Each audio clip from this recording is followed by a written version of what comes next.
ആധുനിക സൗദി അറേബ്യയുടെ അനേകം മോഡേണൈസേഷൻ പ്രവർത്തനങ്ങൾക്ക് തുടക്കം കുറിച്ച കിങ് ഫൈസൽ മരണപ്പെട്ടത് എങ്ങനെയെന്ന് അറിയാമോ? അദ്ദേഹം കൊല്ലപ്പെടുകയായിരുന്നു. ആരാണ് അദ്ദേഹത്തെ കൊന്നത്? അദ്ദേഹത്തെ കൊന്നത് മറ്റൊരു ഫൈസലാണ്. കിങ് ഫൈസലിന്റെ അർദ്ധ സഹോദരന്റെ മകൻ ഫൈസൽ ബിൻ മുസൈദ് ആയിരുന്നു കൊലപാതകി. എന്തിനായിരുന്നു ആ കൊലപാതകം? സൗദിയിലെ അനേകം മോഡേണൈസേഷന്റെ ഭാഗമായി 1966 കിങ് ഫൈസൽ ടെലിവിഷൻ എസ്റ്റാബ്ലിഷ് ചെയ്യാൻ തീരുമാനിച്ചു. എന്നാൽ വളരെയധികം കൺസർവേറ്റീവായ സൗദികൾ ഇതിനെതിരെ പ്രൊട്ടസ്റ്റ് നടത്തി. റോയൽ ഫാമിലിയിലെ അംഗങ്ങൾ വരെ ഈ പ്രൊട്ടസ്റ്റിൽ പങ്കുചേർന്നു.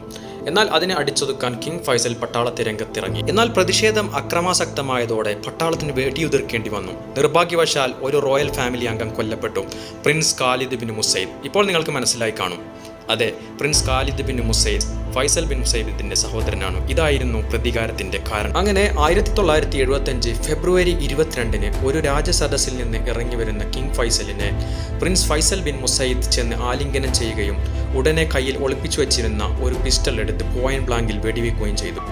ഉടനെ തന്നെ കിങ് ഫൈസലിനെ ഹോസ്പിറ്റലിലേക്ക് കൊണ്ടുപോയെങ്കിലും ജീവൻ രക്ഷിക്കാനായില്ല. പ്രിൻസ് ഫൈസൽ ബിൻ മുസൈദ് അറസ്റ്റിലാവുകയും വിചാരണയ്ക്ക് ശേഷം പബ്ലിക്കായി റിയാദിലെ ധീര എന്ന സ്ഥലത്ത് തലവെട്ടുകയും ചെയ്തു.